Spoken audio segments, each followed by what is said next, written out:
There we go. Hello, everyone. um, Hello, everyone. It's been a long time since I've seen you, so I apologize for that. I tried to stay in decent places that said that they had Wi-Fi, but they didn't. They had very bad Wi-Fi. So I'm Tina Spalding. This is my co-host, Kenneth Berenson. Hello. And yeah, we're going to do one of our regular live streaming events. I'm going to make a couple of business announcements just at the beginning while it's on my mind. What's happening with the annual subscription is that we started this program on February 14th, two years ago. So we're going to have our founding members renewal will happen on February 14th, 15th, 16th. If you want to renew at that original price, that is going to be fine. You can do that.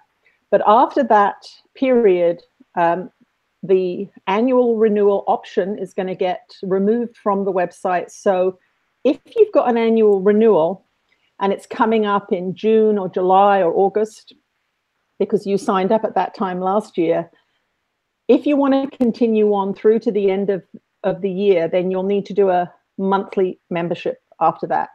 So the reason I'm doing this is because when I started the live streaming, it was I was thinking it would be a year, and of course it's gone so beautifully, and this community is just amazing.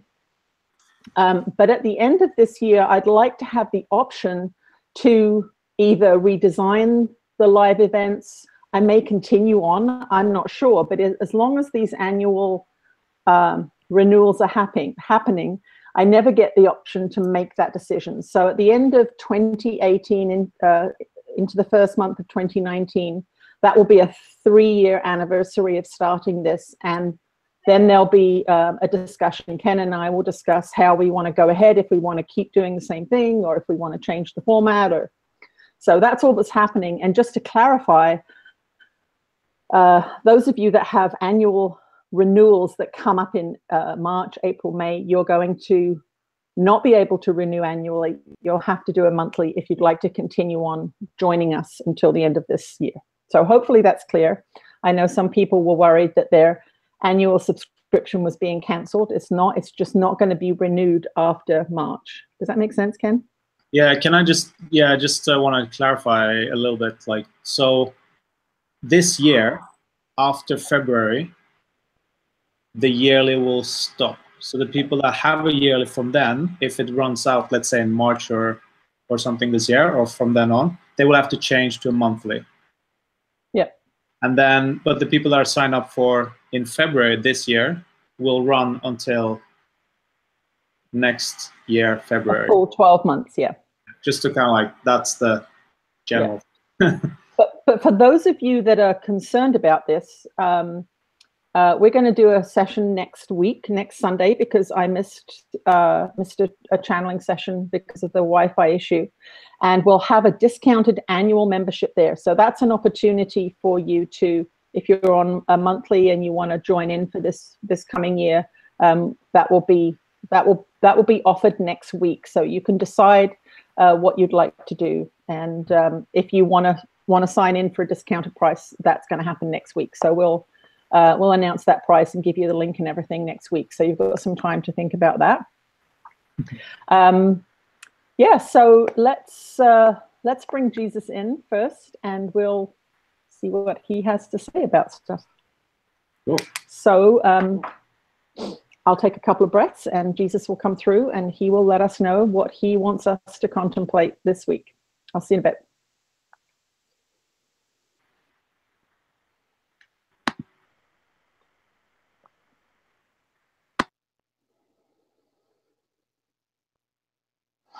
You are blessed beings, and this is a sacred gathering. I am that one that you know as Jesus, and these words are meant for you. Yes, each one of you is a sacred being. And this is really not just a phrase. We want you to stop for a moment and think about what this means. A sacred being is a being that you treat with respect. A sacred being is a being that you would treat with love. A sacred being is a being that you would treat with patience. If I was sitting at your dinner table in a physical form, and you said, Jesus, pass the potatoes, if I took a moment to do that, you probably wouldn't get upset with me. You would probably sit quietly and think, oh, he's thinking about something important. I'm going to wait for him to pass the potatoes. Not like, hey, Jesus, potatoes, man. This is the kind of sacredness that we want you to begin to treat yourself with. So when you get up in the morning, how would a sacred being act? A sacred being would come to consciousness and look around their room, their bedroom, or the living room that they're sleeping in, whatever room they're sleeping in, and they would wake up with some kind of presence. They would check in and see how their body mind was feeling. They would take some time to decide, what does this day hold for me? What do I want this day to hold for me? What is on my schedule, and how do I want those events to transpire? For many of you, there's a deep unconsciousness in that process of getting going in the morning, whether it's because it's a habit you have, or other beings in the house that are dictating to you their agenda rather than you setting your own principles and standards. But we really want you to begin to do that practice. Now, as many of you know, sacredness is something every single one of you possesses. You are all an idea in the mind of God. You are all beautiful master creators. And so the sacred being aspect of your experience must also apply to your brothers and sisters. It must also apply to those beings that you meet on the street, those beings that you meet at the grocery store, those beings that are sitting homeless on the side of the road. They are your equal in terms of their sacredness. So this is a challenge that we are throwing out for you today, to really watch your mind and how it categorizes the value of people, including yourself, how it categorizes the value of other beings, whether that be cows or cats or dogs. Remember, sacredness is demonstrated in your experience by how you interact with other beings. Other beings are characters in your play. In pure non-dualistic terms, there's only you here. If you don't treat others with that kind of respect, you are heaping judgment upon yourself, and you will suffer because you are disconnected from truth. So if you're walking along the street, for example, and you see a homeless person and they frighten you, you want to be aware of that feeling of fear.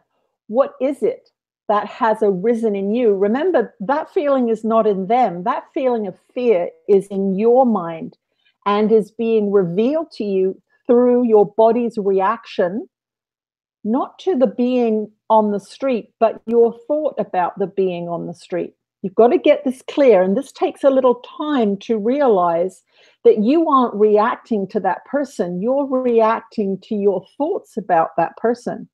That person, to your sensory input device, nose, mouth, ears, eyes, is a shape, a color, form. It has a physical structure. But the story that you tell about that being is your story. It has nothing to do with them. So if you see a being like that and you feel revulsion or fear, the first thing you want to do as a Course in Miracles student is own that feeling and say, I have some perceptions that are perceptual lenses that I am putting between myself and that person. Now, the first thing that comes up for the ego ego mind is, but I don't want to live with a homeless person. I don't want to give them my stuff. I don't want to do that. That is not what we're asking you to do. We're just asking you to observe what you think is not sacred. And that will be shown to you by your feelings, your emotional response. And if that emotional feeling response is negative, that means you're off track in the way that you're observing that being. This is true of every relationship you have. Every time you have a strong negative reaction to someone or something or to a situation, it is a lens of perception between you and seeing that thing clearly. So mastery of your mind as it relates to treating other beings as sacred is from your ability to discern when you're off track, again, going to that beautiful, incessant, accurate, emotional guidance system. It is never turned off. It is always there. And as you become more and more masterful of your mind and interpreting that response, that reaction, difference between a response and a reaction is something that's unconscious. It's quick, it's fast, you don't know why that's happening. A response is a slower answer to that encounter, and you choose it. So a response is something you choose based on an assessment of the situation. A reaction is something that just springs up, and you all know that feeling of electricity or adrenaline or hurt or anger. It comes very, very quickly. That's a reaction. As you go through your own evolution, your ability to turn your world from a reactive one to a responsive one is what you're going to witness. You're going to witness the ability, and it is determined by your forgiveness practice, because your forgiveness practice is your way of questioning your own judgments. It's your way of looking upon the world with more loving eyes. It's your way of not strengthening those perceptual lenses that keep you separate from people, that keep you believing that there's something wrong with them. You're fine, but there's really something wrong with them. And that is what you're going to master as you continue to work with these principles. So A Course in Miracles, of course, tells you that this world is not real, that it is a figment of your imagination. And as you evolve, you begin to see more and more clearly that your pursuit of oneness through your forgiveness practice completely changes the way you not only see the world, but the way you treat yourself. So you will, as you come to master this recognition that you are sacred, that you have stepped into a world of separation, that you have split your mind, so there seems to be a lot of stuff out there, and that there's this disparate reaction from between yourself and that world. So you treat yourself one way, you treat the world another. But there is no difference. The way you treat yourself is the way you will treat another being. So as you begin to respect yourself more, as you tell that story, I need to honor myself. I need to allow myself to be true to this guidance system that is instructing me every second of every day. You will begin to treat others with that respect. You will give them that honor as well. You will say, well, I don't understand why they're doing what they're doing, but what I know is that they have a guidance system that is telling them how to do something and guiding them along their path. So let me step back, not in dissociation, not in fear, not in judgment, but in acceptance. So in this very, very fast-paced world that you are all living in, and with these dynamic changes in system that are coming up, this is a practice that will bring you peace. This idea that you are an eternal spiritual being, that you are sacred, that you have perfect guidance letting you know when you're on track and off track, that must be the beacon of solidity, if you will. It's not solid in the physical sense, but it's something you can count on. You always know, does this feel right? Do I want to do this? Does this excite me? Or am I indifferent to this? Am I just not interested? You have a very strong feeling about everything. Do I want to spend time with this person? Do I resonate with this thing? Do I love this possible encounter? Whatever it is with. It can be with a person, it can be with an activity, it can be with animals and plants and nature, it can be with anything, but you know how you feel. And this constant practice is going to lead you to a place where you will find that when shifts and changes happen outside in the world, which are going to be transpiring, you have made a solid connection with your sacred heart. You know that the feeling that you have, the attraction that you have, the curiosity, the interest you have in your daily life is your relationship to the divine expressing itself. And what happens out there, from the point of view of a trained mind that is constantly self-reflective, asking, how are you doing in there? What's going on? Are we being authentic? Are we being honest? Are we being forgiving? Are we being judgmental? Are we scared? The self-reflective mind, once it has mastered those basics of interpretation, will not be so reactive to the outside world. So as we go into these next months and years ahead, this is the panacea for any outside disruptions. They are forms of the ego mind playing out. They've been fed very, very well. And by they, we mean your systems of governance, financial system, political system, the warmongering system. Those have been very well fed over the last decades. And you, as a sacred being, are choosing to create knowingly from this inside place. You are no longer now reactive to that. You know that that's the end result of a lot of fear. You know that's the end result of a lot of ego's actions. So you're going to look at it and go, oh, look at the ego playing out there. It's kind of crazy, but that's not your reality. That's not your game. That's not your path. And you know, as Course in Miracles students, as practitioners of forgiveness, that you are creating a new world from your frequency, from your responsiveness to your own inner guidance, knowing that you have a unique path that's designated for you through your feeling emotional body, and that if you listen to that, all will be well, because that is your guidance from higher frequencies, guides and teachers, however you wish to word it. It is your messaging system from the divine, keeping you on the path that will serve you in your evolutionary journey. And it is unique.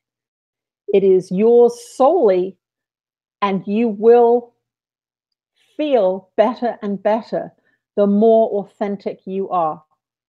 So this is our challenge for you this week, is to begin each morning treating yourself as a sacred being, feeding yourself, washing yourself, clothing yourself as if you are a sacred being, because you are indeed that. And as you show yourself that respect, you will innately bring that into the world. You'll bring that frequency into the world. And that lens of perception that tells you you're not good enough, that lens of perception that tells you you're a failure or that you're not doing things fast enough, those things will fade away, and you will give others the benefit of that doubt. You will begin to be more gentle and respectful of them as well. And that is how your world is going to change. It is through judgment. It is through disrespect. It is through anger. It is through attack. It is through narrow-mindedness. It is through intense materialism. It is through these things that your world has come to this place. And we want you to know that you are all the creators, you are all participating. And that is the true gift of your consciousness, that you are collectively creating the world that is going to manifest in front of you. So do not see these practices as selfish or self-centered. They are self-focused, they are self-reflective, but they are not selfish. They are, in fact, the most loving gift that you can give to your planet at this time. We will return again shortly. Absolutely. Yeah, I feel that's exactly what we need to do. Easier said than done sometimes. I had a really interesting challenge while I was away. The last 2 weeks, I stayed at this really nice place. And can you hear me okay? There's like random sounds happening. Uh-oh. I can hear you. Oh, okay. You've frozen, but I'll just keep talking. Yeah, I just keep talking. Okay. And it was very nice, like a 1-bedroom place, and there was a pool there and everything. And there was this very, very loud Russian family who lived 2 houses down from me. And that was my forgiveness practice. There are about 8 people. Yelling was their normal tone of voice. And they were there 7 o'clock in the morning till 11 o'clock at night, being really, really loud all the time. And it was a really interesting discipline to see my upset at sometimes, to see me trying to avoid it sometimes, to see me sitting with it sometimes. But it was so obviously a thing that I was having to deal with. And it's in those circumstances that these teachings for me are just so powerful, because as soon as I'm upset, I say, okay, Tina, so people aren't allowed to be loud and happy in your world? And I have to question that, because I was raised to be shut down and quiet. So when I meet exuberant people, my conditioned mind wants to say, settle down. But my trained mind understands that this is a negative conditioning I've had, that humans are meant to not ever be disruptive, not ever be loud, not ever be exuberant.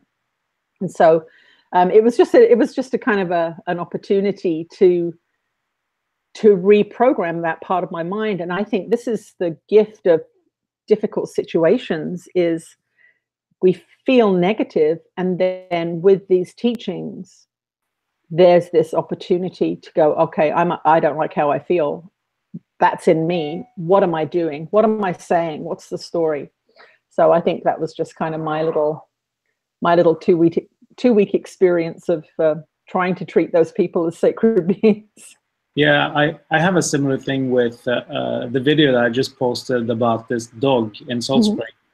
And I felt like I was trying to control that dog to like sit and stay and all that stuff that we do with animals, which is...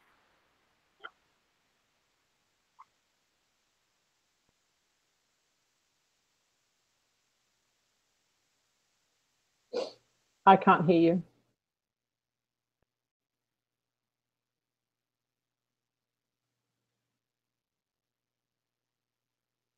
Natural, but like I felt like, and I'm like, hey!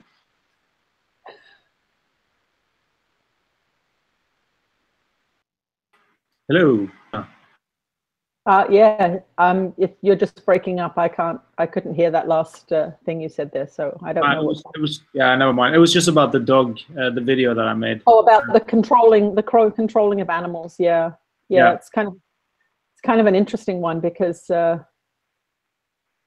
as you know, I'm going to be getting a puppy soon. Oh yeah. I'm adopting a baby. Yes. I didn't know that, because you've gone back and forth a little bit, so I didn't know that you actually decided. I did actually make a post on the Facebook page. So yeah, it's going to be really interesting to observe that desire to control, or she's going to be a big dog, so it's important she doesn't jump up on people because she'll be able to knock them over. But these are all, you know, these are the life experiences, and it's interesting to just see how the way our society's set up, how controlling ourselves is kind of mandatory within that system. And so anyway, I think it's an interesting thing to muse about. Yeah, it's absolutely. Control is definitely a big thing for me. I'm still working on control things. So yeah, it's good. Yeah. Okay, let's go to our first question. Yeah, first question. I hope people can hear me. So yeah, the first I can, like mostly. Yeah, it's been freezing a little bit. So okay, so hope it goes well. Hi, Jesus and Ananda. Tash here.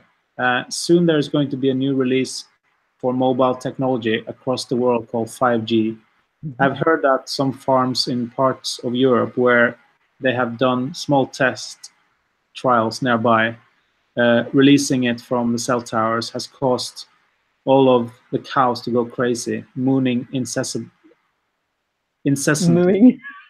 Mooing. Woo! What is causing the cow and probably other wild animals to go crazy, and what can we do to help ourselves from the dangers, including animals? Oh, very good question. Very good question.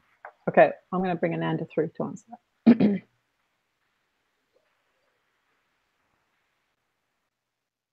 Oh, we're with you again, dear ones. Of course, we are always very, very pleased to have this opportunity to speak to all of you. And we thank you for giving our dear one a little break from routine.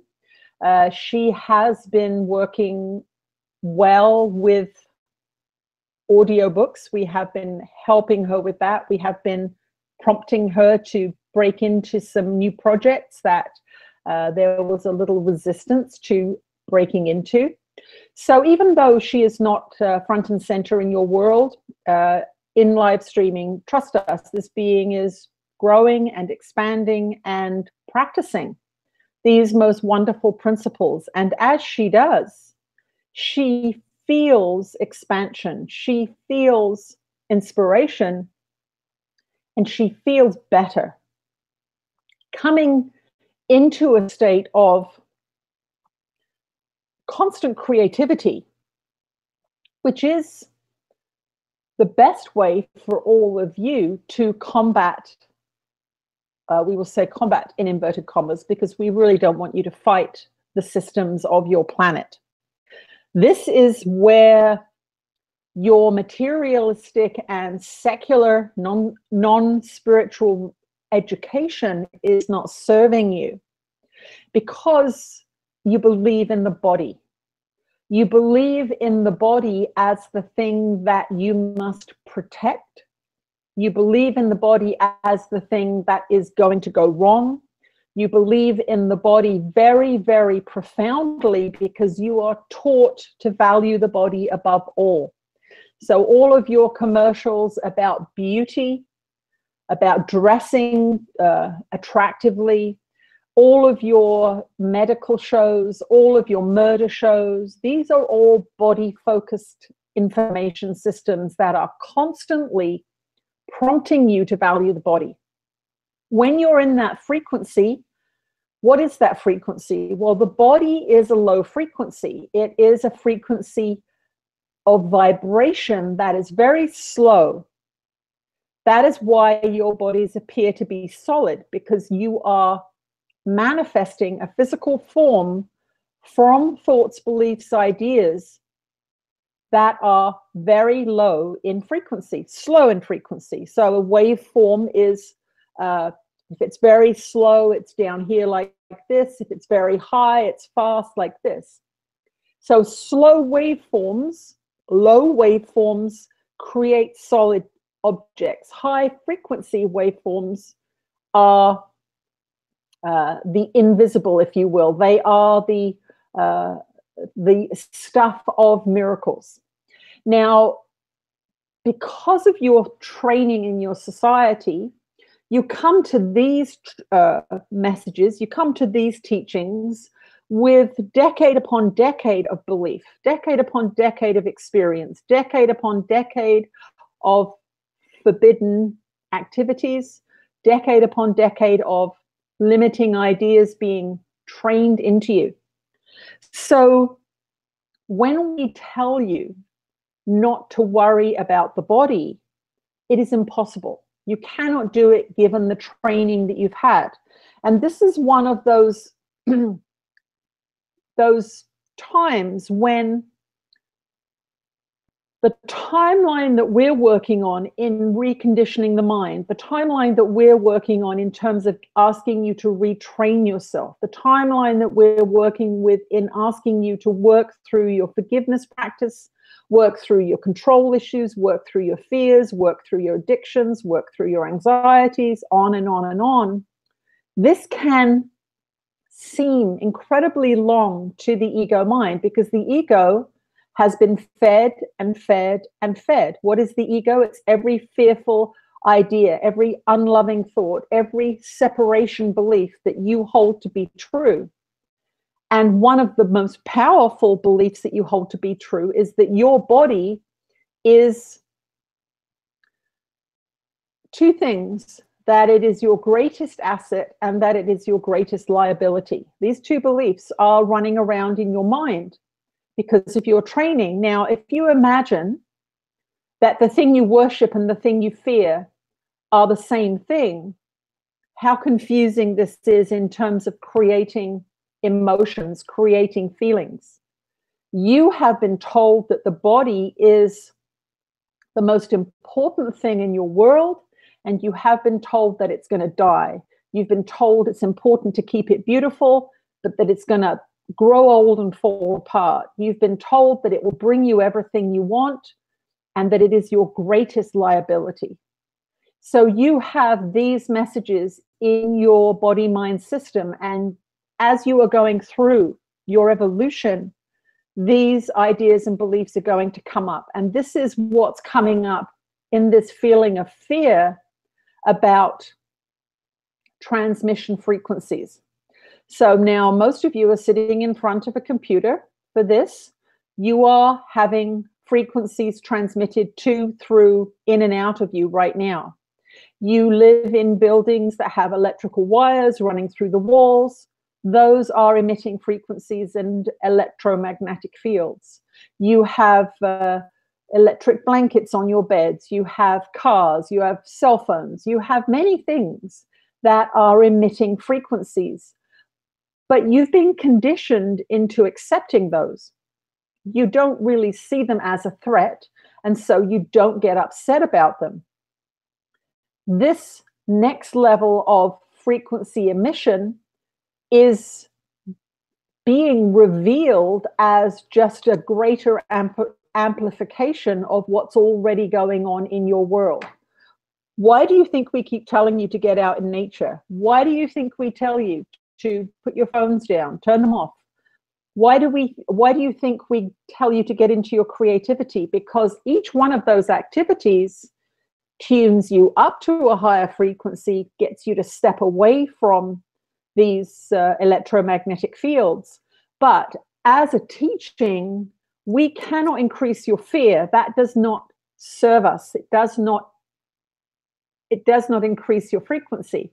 If we say go for a walk in the woods, but our main reason for that is to get you away from electronic devices, if we say electronic devices are very, very bad for your system, don't go near them, you will feel a flare of fear. If we say go for a walk in the woods, it's very, very good for you, you will feel relaxed and you'll go for a walk in the woods. You must understand that fear is your indicator that you're looking at the situation in the wrong way. Remember, your emotional guidance system, when you're feeling good, you will be on track. When you're feeling bad, you're off track. So what are you doing when you're reading these articles, getting this information in your mind, or something bad is coming? my body's under threat, the ego is immediately going to panic. That's what the ego's job is to keep your separated body alive. And it does it by constantly telling you to get away from things, constantly telling you to shut this down, push this away, protect yourself. It's a very, very small thinking kind of structure, if you will. It can be very grandiose in its own way, but it's telling you you are at risk all the time. As a spiritual being, as an eternal being that has had many lives, many bodies, many experiences, Spirit knows that your body is not what you have been taught it is. It knows that it's a temporary vehicle. It knows that it's designed perfectly to do the job that you have assigned it in this incarnation, whether you are a top model or you have some physical disabilities. In your pre-life conversation and discussion with your guides and teachers, you picked the configuration of your physicality because it was going to answer the assignments that you've given yourself. So the top model body is going to bring you a particular experience. The person who has a severe disability, that's going to give them a particular experience, and they would have decided that that was the best experience for their level of development and for their next level of evolution. So in looking at 5G from this purely materialistic point of view, you are going to feel fear. One of the things that we want you to understand is that world out there is a world created by fear right now. You've got a lot of things going on your planet, in your experience, that have been generated and built on fear, control, and these kinds of things. So again, we want you to apply your Course in Miracles training in this circumstance. I feel fear, therefore I'm looking at it incorrectly. What am I doing? I'm seeing an outside force as something that can hurt my body, and my body is the most important thing, so I therefore have fear. What can I question about these assumptions? Oh, I need to question the way I'm looking at this. What I need to do is to focus on my immortal self. What I need to do is focus on my ability to manifest what I want. How do I manifest what I want? I focus on what I want more of. What do I want more of? I want more environments free of technology. How do I support that belief and idea? I go for walks in places that don't have that. I think about places that don't have that. I envision myself living in a world that doesn't have that. What most of you do with your poorly trained minds is you will start to think about, what's it going to look like when I'm going mad? What's it going to look like when my neighbor's going mad, the cows are going mad? So what's happening is you're starting to play a movie in your head of a future scenario that is being created by you, and you are reaping the benefits of that unhealthy seed sowing, idea sowing, thinking, and your body is giving you a negative response, which says we are in big trouble because you're playing the movie out in your head. So now when we counsel all of you, we say, watch what information you put in your minds. Now, one of the big responses, or reactions to these teachings is, well, you have to be realistic. There's evidence that this hurts you and that hurts you and this kills you and that kills you. If you're looking at the ego-driven world, hoping to find good answers, that's not where you're going to find them, because this is a world that has been based on a lot of not love. It is an environment that is infused with judgment. And this is where your discipline has to come in If you look at the end result of egoic minds manufacturing things, you're going to stay scared. You're going to lower your frequency. What is the first thing that's going to happen when you lower your frequency? You're more susceptible to being ill. You're more susceptible to the very thing that you're frightened of by that very fear. When you don't look at the world, when you immerse yourself in nature, when you follow your creativity, when you listen to that guidance and take those steps towards creating what you want to experience, disciplining your mind, training your mind, not allowing sloppy thinking and mind wandering, your frequency goes up. You become more immune to low frequency things because you are above that battleground. This is what the Course counsels you to do. Raise yourself up through the practice of forgiveness, which is what?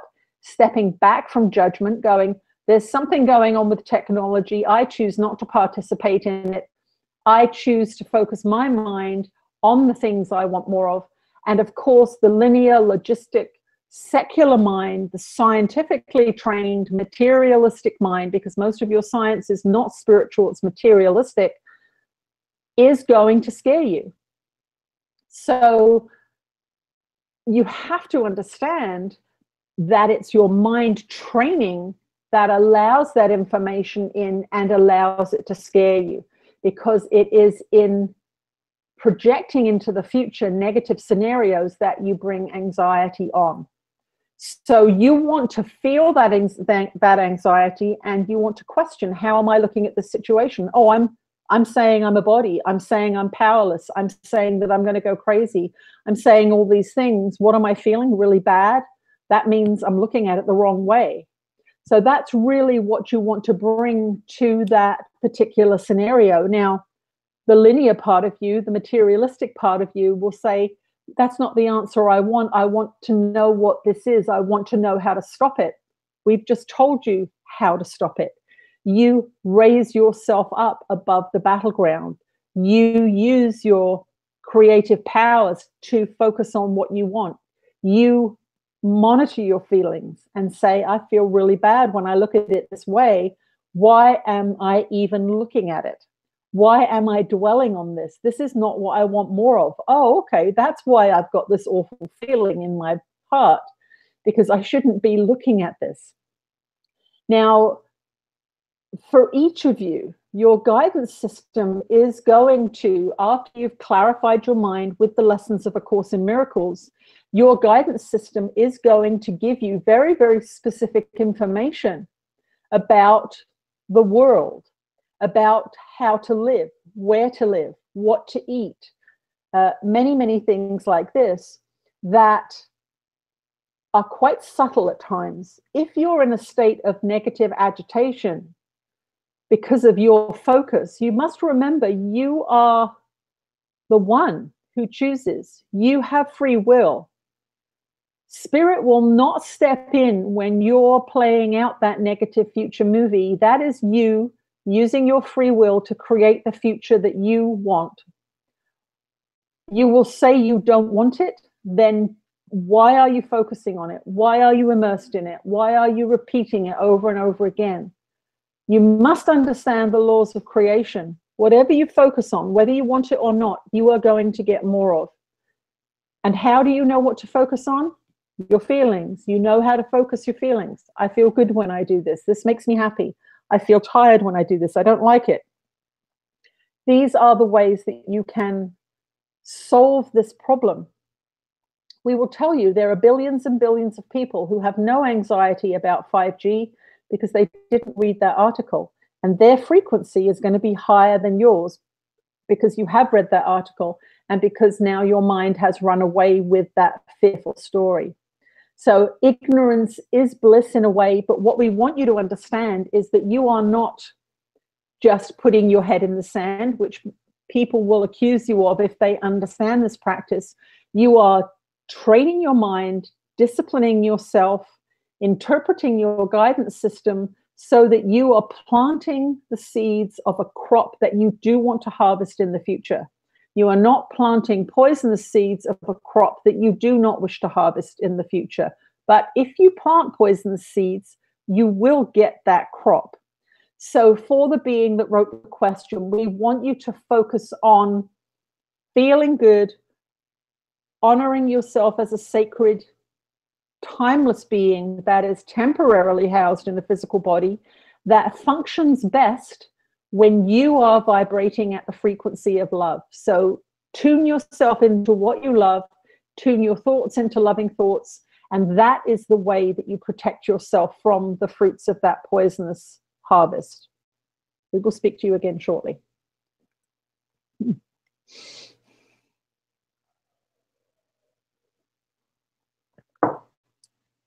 Oh, Ken's frozen again. Yeah.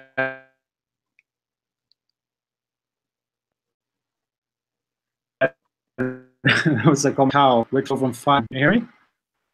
Pardon? Can you hear me now? I can hear you, yeah. Okay.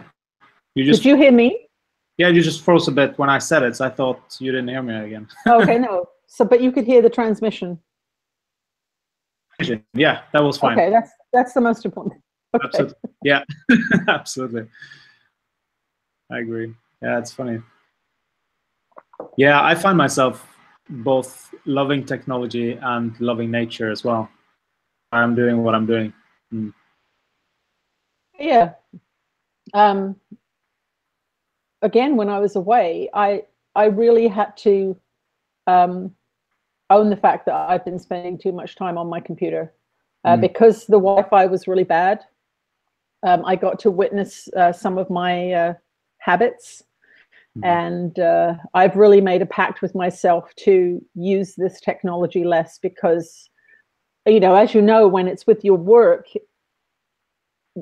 doing your work involves going on the computer.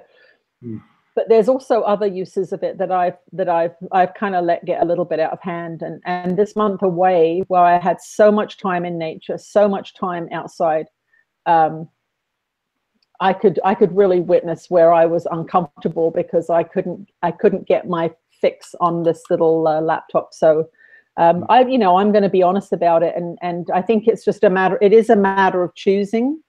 Like when I get off the computer here today, I have a choice.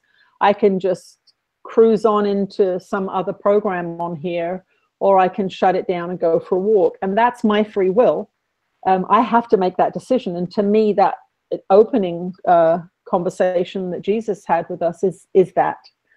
How do we respect ourselves and go, you know what, that's enough. Go out now and pick some leaves and do whatever it makes you, is healthy and makes you happy. That could be going into the basement and painting, or it could be, it can be anything. But I think anything that I consume, the way I do it is if I'm reading something or looking at something, if I start to feel bad, I'm like, no, this isn't the right vibe. This isn't the right frequency. It's pretty simple. So yeah. What do you think about 5G? Do you have any thoughts about it? To be perfectly honest, I haven't even followed 5G. There is so much new technology and new ways and artificial intelligence and all kinds of craziness in what they want to get us to manifest. Yeah. I just don't want to go there. Yeah. Yeah. I think you have a really good way of saying, no, that doesn't feel good. Yeah. And I think that's the way to do it, is just go, this didn't make me entertaining this subject. The way I did it didn't make me feel good. I'm going to entertain buying a pony or whatever it is. Yeah. With technology that I do like is, for example, electronic healing. Like there is certain frequency devices you can do to heal your body. That's very interesting to me. So, just interesting. It's not like it's gonna take over my nature walks. No. Okay, let's get to another question. Cool. Dear Jesus and Ananda, some of us are now following a mainly fruit and vegetable diet as recommended by Anthony William. I've completely cut out all animal foods, but I do eat nuts, tofu, beans, and lentils with rice or potatoes, in addition to large quantities of fruits and vegetables. very underweight and osteoporosis. I wonder if there's enough protein in this diet. I mean, how much protein do we actually need? Thank you, Raya. No. Okay. Good question. Oh, sorry. Hang on. Hang on.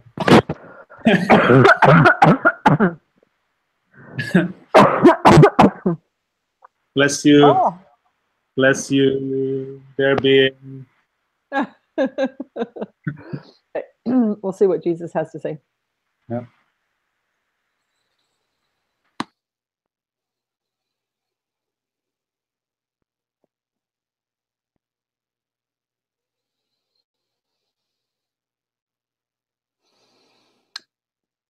You are a sacred being, and you have the ability within your consciousness to create perfect health. What does it take to create perfect health? It takes a mind tuned into spirit. It takes a mind tuned into the non-physical, which will manifest the physical. Now, one of the great stories you have in your society, and it has been propagated by the meat and cheese producers of your world, is that you have to have animal protein to be healthy. To get down to purely materialistic information, if you look at the statistics of the health of beings that eat a lot of meat and dairy products and the health statistics of the beings who eat a non-meat diet, a plant-based diet, you will see a tremendous difference in the quality of their health. So the fiction that you have to have animal-based protein to have a healthy body is just not true. But if you believe it's true, then your body has to manufacture a body that is in alignment with that belief. And this is what's happening with this questioner. They have a deeply indoctrinated belief, and you can tell by the way that they have worded the question that there is some protein issue at play here. Now, there are all of the nutrients that you need to function healthily at the 3D level. Now, we're talking about beings who've been raised in your society. How have you been raised? You've been raised to focus on the physical, focus on the material, believe in death. There are many things that you've been taught to focus on in your society. And we'll call that the 3D world for now, the frequency of the third dimension. Even in that frequency, there's enough nutrition in the nuts, seeds, grains, oils, vegetables, fruits that you eat to keep you healthy. Even in the 3D realm, the physical, material, secular world, there is enough nutrition if you use your intelligence. If you're saying you're vegan, but you're living on white bread and hot dog buns, you're not going to be healthy. You're not going to feel good, but you could tell people you're vegan. You have to be honest with yourself, first of all, and say, I am a being who's been raised in a society with the food pyramid. Remember, everyone at school, the food pyramid with cows and dairy and cheese and all of those things in there. This was produced by those meat and cheese dairy producers. They were lobbying heavily to have this printed up and to influence children. That's why it was in schools. So many of you have these beliefs about protein and animal products, believing that you cannot be healthy. And as we've said, you must create what you believe to be true. So this is how we want you as the questioner to respond to the feedback that your body's giving you. We want you to listen to the story that you are playing out in your mind. What are you saying to yourself? You will get feedback from those around you. You will get feedback from outsiders telling you that you're not eating enough meat, you're not eating enough cheese. Just try it at a meal when people are serving up a turkey or a roast pork or whatever it is that's the main course of that dinner. If you tell them that you're a vegetarian or that you're a vegan, just wait for the voices of doom and gloom coming from their conditioned minds.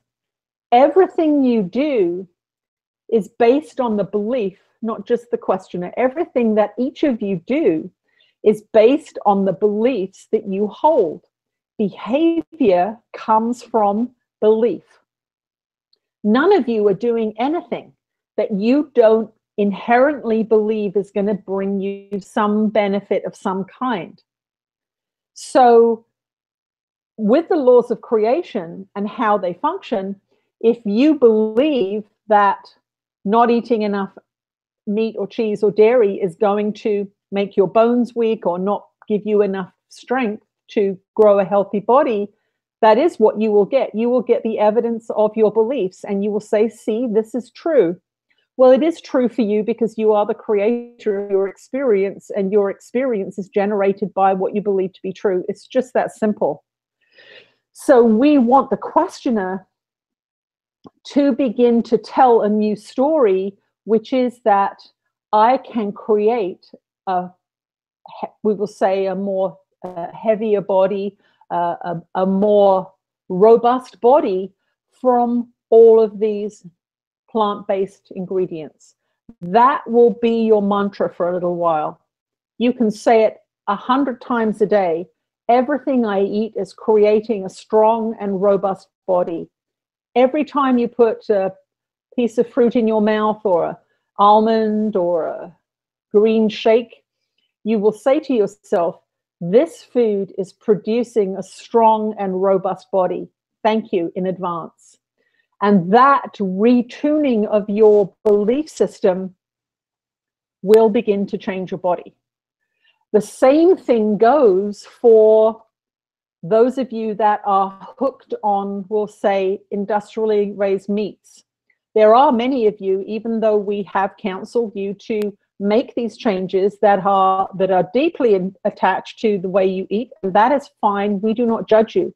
But when you find yourself going back to that food item or that beverage or whatever it is that you really you don't want to continue with, but you've been trained into, the first thing you say to yourself is, I keep going back to this because I've been trained into it. Let me be forgiving with myself. I can't seem to help myself here. But what you have to do then is say, well, I'm the one that's choosing to move my body towards that item, and I am actually the one who's putting that item in my mouth. I have to own the fact that there are two me's in here. There's the me that doesn't want to do it, and then there's a me that's choosing to do it. What's happening there? What's happening there is that the conditioned mind is overriding your free will in that sense. And this is one of the great plays that is happening in your world at this time, where the free will seems to not be yours anymore because of the intense conditioning programs that you've been through. This is why we are like a broken record in telling you to do the lessons of A Course in Miracles, because what you're doing in that action, what you're saying to your own consciousness as you choose to do those lessons is, I want to have a different experience than the one I've been having. I'm not happy with this experience to such a degree that I'm willing to change what I do, change what I believe so that I can create a new future. And that really is what you have to do with these food issues, is you have to understand that food is one of the great controlling mechanisms, not only of your industrial food production systems, but of your families. Mummy loves you. Open up. These kinds of words, if you're good, I'll buy you an ice cream.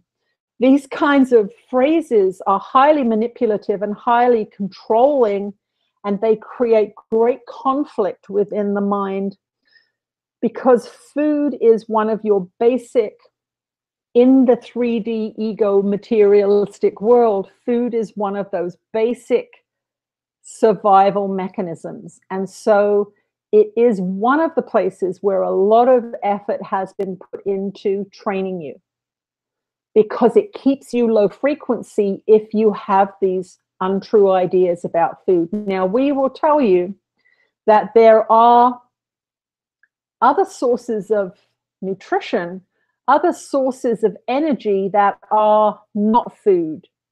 Now, as your society evolves, you will begin to eat less. You will certainly have a predominantly plant-based diet, and you will, as you evolve up into 4 and 5D from 3D, now we're talking about the heavy materialistic world, is 3D.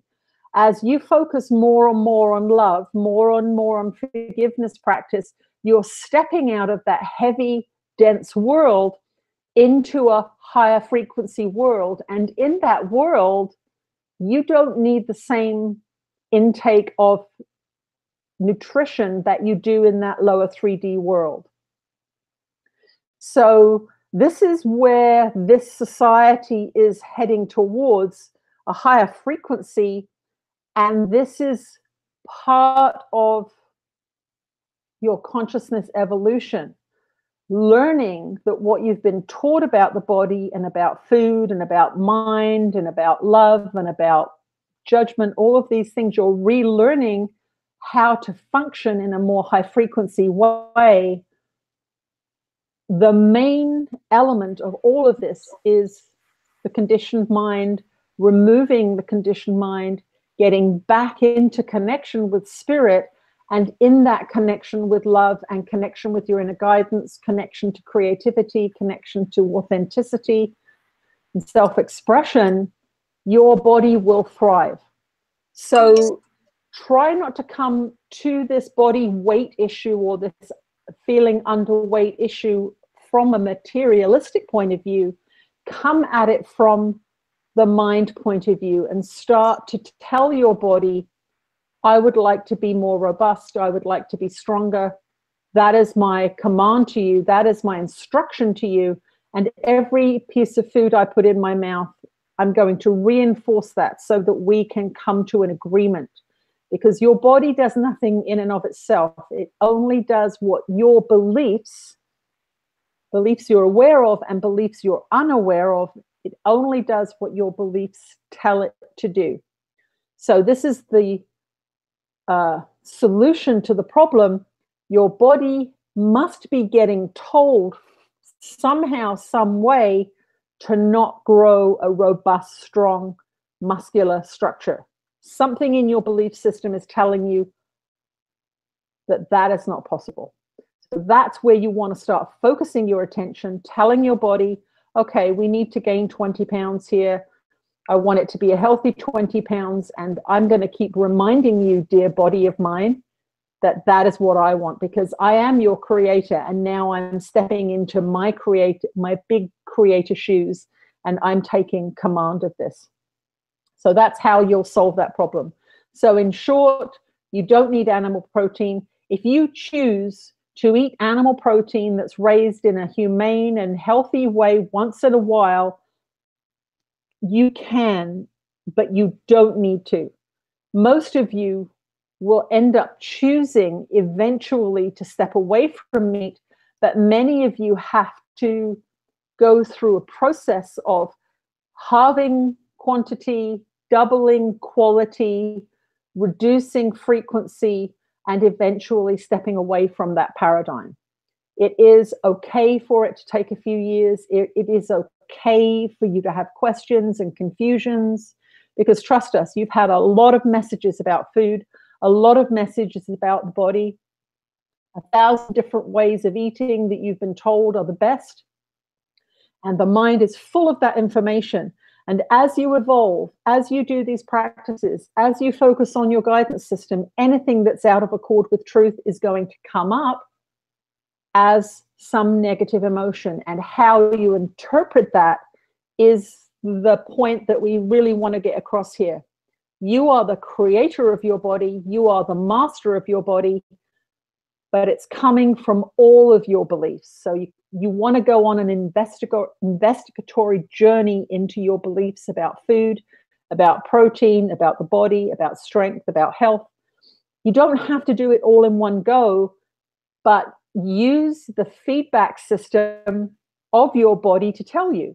So if you're constantly getting sick, your body is not thriving. That constant sickness is giving you a little red flag that says you need to look here. You need to look at what's going on here. So your underweightness, your lack of robustness is something to question. Is this vanity? Is this really a health issue? Do I believe I can create a body that I want, or do I really believe that I'm powerless here? So these are the questions beneath the form that you want to ask yourself. Your bodies, your food, your conditioning around what a healthy body looks like, how it should function in this society are very distorted and very twisted. So please be patient with yourselves as it relates to these subjects, but investigate what comes up next for you. Honestly assess what you're doing, what you're choosing, why you're choosing it, who's in control, and begin to work on one little thing at a time with your food, not big bites, so to speak. We want you to understand that controlling food is the ego's department. And so you want to go in there gently, with awareness and with patience, and change things a little bit at a time, physically, and start with the mind. Always start with your beliefs. Always go in there and say, what story am I telling here? Is this story making me feel good? Do I feel relaxed when I tell this story? And each of you have very, very different configurations of physicality. You have very, very different racial backgrounds. You have very, very different family programs, very, very different cultural programs. So this is a multifaceted, multi-layered system. And this is why we ask you to be patient, because you will at times unearth a belief that you have been acting on for many, many years, and you will realize, oh, that's just the country I was raised in believes that. I've just taken on that teaching as if it's true and have made it true for me. Is it something I want to continue, or do I want to let that go? Remember, if you believe in it wholeheartedly, it will manifest in your world. So that is really the fundamental way of shifting this reality that you're experiencing. We will return shortly. I've started with something a bit interesting, something that is about oxygenating your body. It's basically this idea of taking food grade, it has to be food grade, hydrogen peroxide. Yes. Internally. I've read a book on that. Yeah, the 1 minute cure or something, right? Or more 1 minute. Yeah, yeah, I read that. I've started that. Oh, okay. I'm on day 6 now, and it's something else. It's really cool. So what's your experience? Well, so far I've been having lots of energy. You look taller. I've grown. I think. Not just mentally, but physically. No. No, but I mean, there's a lot of energetical shifts in my body. I mean, I'm doing some videos about it because it's quite an interesting thing. And I've also started flushing a lot. And yeah, very fascinating. I like it. Yeah, I can feel it's definitely a positive effect. Yeah, when I read the book, I was like, oh, this makes sense. I think that's kind of what he's saying, though, is, you know, if you believe that that's going to work, it will. It's fascinating, you know. I mean, our power to focus our minds and say, I believe this is going to help me, and it does, and so it becomes true for us. It's kind of incredible. It's a bit overwhelming at times, but I didn't try it. I just read the book and thought it was a good idea and then put it down. So I'm curious to see what your journey is with that. Yeah, I've kind of read it a couple of years ago, and I was a bit skeptical, and I was reading more, but I kind of wanted to, but I wasn't really ready for it or something. But I thought now it's just, I just went for it. Well, I think this is one of those things where our guidance system nudges us to do something. And I think in my experience of doing the course, whenever I followed my guidance system, even if what I've experienced didn't turn out to be a good thing in the normal sense of things, I learned something or I saw something that I needed to see. So it's sort of like, if you've got that motivation to play with this and experience it, that's going to show you something that you need to see, whatever that is, whether it's a health revolution or whether, who knows what, I don't know. But I think that's just been, you know, that's part of us listening to how we feel. It's like, I'm really interested in this for some reason. It's just really speaking to me. So, you yeah, know, cool. You know what it reminds me of? Like the smell I get after I have it, almost like my body is producing the same smell as when I have alfalfa, like the seeds. All right. Yeah. It's very fascinating. Like really it feels like very healthy almost. Like it's a strange thing. Huh. Okay. All right, let's have another question here. We've got time for one more. The next one I'm very curious about. I like this question. Maggie, cryptocurrencies, a good investment. Will we see these phased in everywhere over the next 2 years? I'm told ATMs are being developed for them, and that soon Amazon will even accept Litecoin. Is it to stop the debit slavery through the current banking system? Share anything you know, please. Ah, okay. Let's ask Ananda. Topic very interesting. It's a big topic. Yes, it is a big topic. I'm dabbling about it too. Yeah. Okay.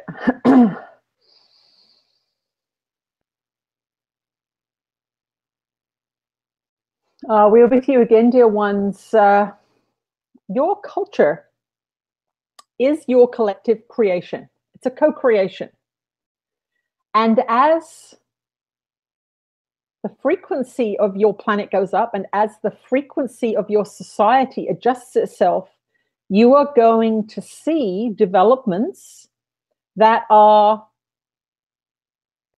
higher in frequency than the existing systems.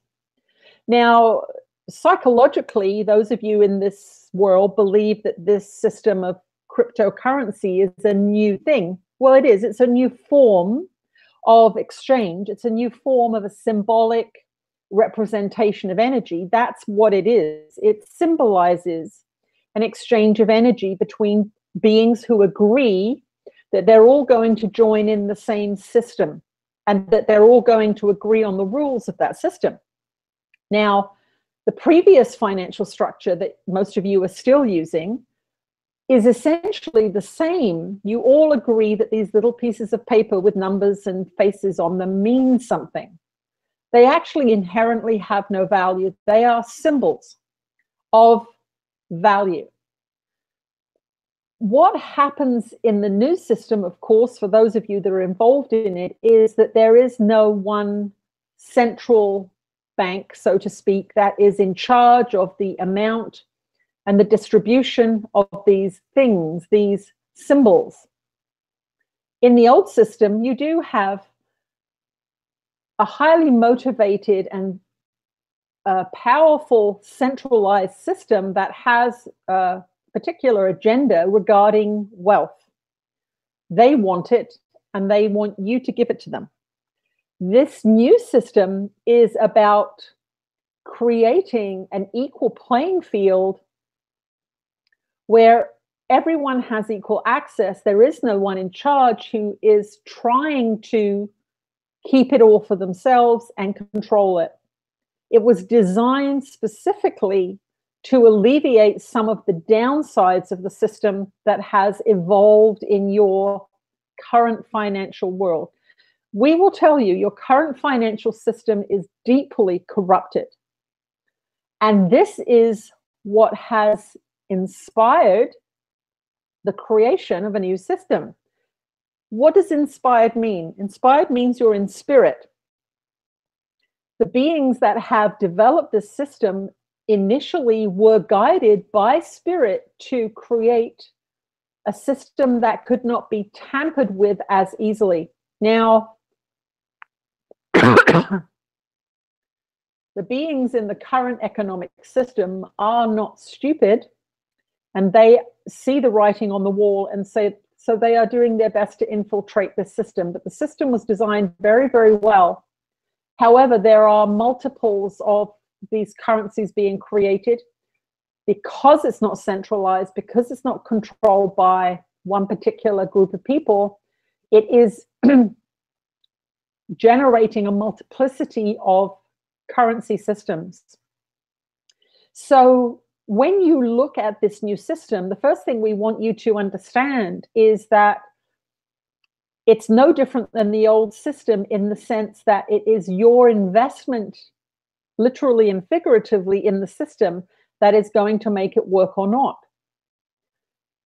When paper money was first introduced, people did not trust it. They did not trust that this was a real currency. They looked at it and said, no, I want gold. I don't want paper. And so there were many, many hundreds of years before those paper currencies were believed in. And over that time, there were many manipulations and system controls that were inserted into that system. So now when you have a pocket full of $20 bills or 20-pound notes or whatever it is that you're carrying around, your belief is so powerful that that has value that you would cry if somebody set fire to those pieces of paper. You would have an emotional reaction that says, don't burn that, it's so valuable. But actually, it's just a symbol of value. It's not valuable in and of itself. It is a piece of paper that you believe is worth money. So you must think about how the mind works in relation to these symbolic systems. You're still having a system that represents value. These are just numbers in a computer, just like your bank account in your online banking system, just numbers on a screen, infused with your belief in it. But as people are becoming disillusioned with the old system, they are losing their belief in it, and so are not investing, literally and figuratively, their belief and their money, and they are seeking something else. And that's what you're seeing. The great shifts and changes in the cryptocurrency are purely reflections of your lack of faith in the old system as it's being revealed to be distorted and corrupted. So cryptocurrency is, if you envision a scale, the old system is on one side and the crypto is on the other side. As your faith in the old system crumbles, crypto will go up. That is a simple equation. So bring your Course in Miracles minds to this, understanding that it is mind, the confidence, the belief in something that is going to make it thrive. And we will tell you that the corruption and the distortions and the inequalities that are being revealed continuously about your current economic system are driving that other system up. You must have, in the world in which you live, in the form in which it is experiencing itself now, you must have some form of energy exchange that is symbolic, and that is what that is. But trading a bag of carrots for a massage is a more realistic physical, material energy exchange system, no less valuable, no less real. But in your society, you are trained to want to accumulate vast sums of wealth. And that is one of the beliefs that is driving the cryptocurrency, the idea that I can get rich here, that I need more than that I want more than I actually need. So this is something that we would just ask you to look at as you're venturing into experiencing a new system, choosing whether to participate in it or not. What are you seeking? Are you seeking to become wealthy beyond your need? Ask yourself that, because that will drive the frequency, or that is driving the frequency that you're holding going into this. So do check yourself at the door. Ask yourself, what frequency are you holding here? Are you seeking wealth to make yourself feel better, more valuable, more important? These are some of the questions that if you ask them going in, your excitement about a new currency can actually be employed in your spiritual development. If you go in with the wrong frequency and the cryptocurrency begins to flounder, you will have great negative reactions because you've invested a belief that this is going to make you something that you're not, or make you more important or valuable than you believe you are. So go into it. Of course, we are not going to tell you what to do with your money. We would never do that. We want you to feel what you're looking for, what information is coming your way, what's the frequency that you're holding, how does it make you feel, what are you curious about, what are you being guided to do? And these are the ways that you can bring your spiritual practice to making these decisions. We have told you a few times about the banking system and the fact that it's going to change. It is changing. This is a demonstration of it, one of the demonstrations of it. There are going to be other demonstrations of it as you go into these next few years. But do everything that you do with this mind inquiry, this feeling inquiry. What am I looking for here? What's my motivation? Is this an inspiration or is this a fear-driven reaction? You're going to get different results based on your frequency. So it's not going to be the same across the board for everyone. The person who's holding a low frequency and decides to buy cryptocurrencies out of fear may buy at the wrong time. They may sell at the wrong time. They may get someone hacking their account. They may get very, very bad results, not because of cryptocurrency, but because of their frequency. If you watch your frequency, almost everything you do will work for you, will bring you abundance, will bring you joy, will bring you expansion. That is what we want you to focus on with everything. Don't get seduced by the world. Get seduced by your spiritual practice and your practice inquiry, and that will always stand you in good stead, whether you're a farmer, a stockbroker, or a top model, or a lawyer. Your frequency will set your experience. So focus on that more than the arbitrary materialistic qualities of the thing that you're joining in with. So we are, as always, full of joy at these experiences, full of happiness at your interest, your queries that you ask us. We know that these times are limited and that there can be a little bit of frustration, but we want you to look at that reaction. You are timeless beings. We are going to be bringing forth information for many years through this particular channel. We're working with many of you who are channeling more and more.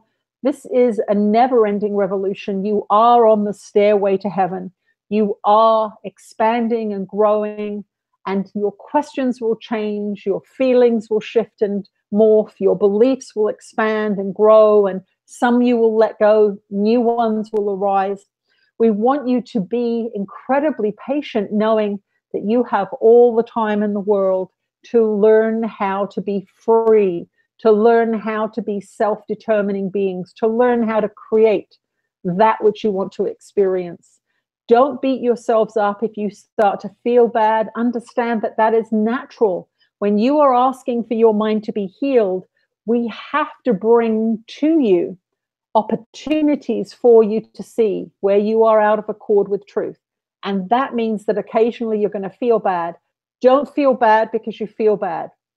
Get excited when a problem comes up. Get excited when you get off kilter a little bit, because you are going to have another belief that's not working for you revealed to you. So leave these sessions more informed, more at peace, listen to them again. There's a lot of information in these conversations that you might miss the first time or the second time. Make this your contemplation for the week, and we will happily see you again next week. We are Ananda, we are your guides and teachers, and we will speak to you again soon. Oh, good answer. Like that answer. Yeah. Yeah. I like how they always bring it back to mind training. I really like that. It's really good too, because sometimes it can be an allure for the ego. Oh, cryptocurrency, and suddenly you're back in there. Yeah, I think it's like this, whatever you experience is going to reflect your frequency, whether you're, by yourself in the Arctic or in, in the stock market in New York. Your frequency is going to bring you what you need. And I think then you sort of get less, well, you just become less materialistic, not in the sort of greed sort of way, but going, this world is not determining my experience. I'm determining my experience, and the world is going to reflect it. And I think it is a really, really difficult thing when something happens in the world that you don't like, or a person is not doing what you want them to do, whatever it is. Our training well, it's not just our training, but our default setting is that problem's out there, or that thing is my salvation, and it's not. It's always this inside job. Yeah, absolutely. Is there anything we should say about upcoming events and stuff before we? Oh yes. So there are 2 retreats on the calendar. One is our annual Salt Spring retreat, which is August. There's been an early bird sort of email sent out in November for those of you that attended last year. And if you would like to take advantage of the discount for a returning person, your deposit needs to be in before the end of January.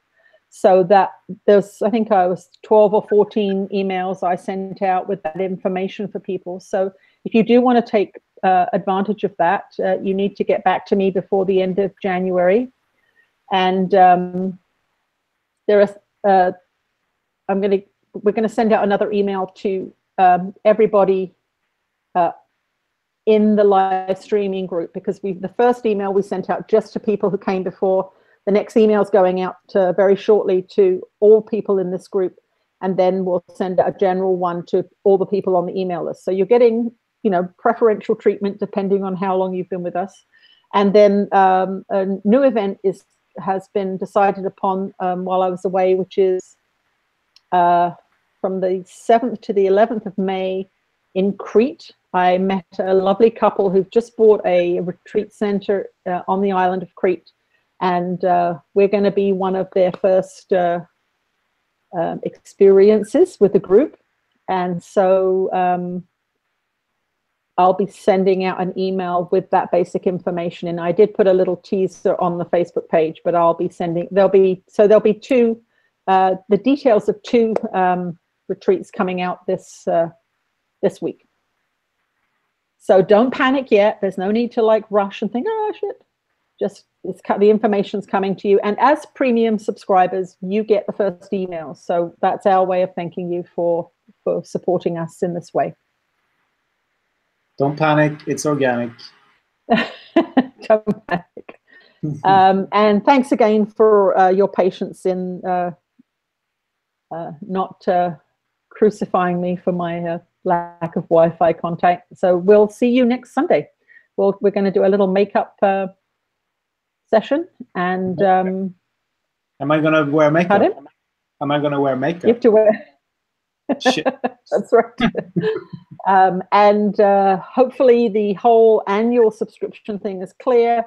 There will be an opportunity to sign up again next week or the week after, and we're doing our February 14th founding members annual renewal, and then after that it'll be monthly renewals for everybody whose annual subscription comes due. So I know that sounds complicated, but it should be pretty clear, I think, by now. If anyone has any problems, just go to channelingjesus.com/support and ask if there's any uncertainty there, so we know that. Yeah. So we can just clarify for you. Yeah. So nothing bad is happening. We're not going anywhere. We're continuing on exactly as we are for the next year. So don't worry. Yeah. It's just kind of slightly different form a little bit. So yeah. Yeah. Cool. Okay. It's nice to be back. And we'll see you next week. Yeah. Bye-bye. Bye-bye.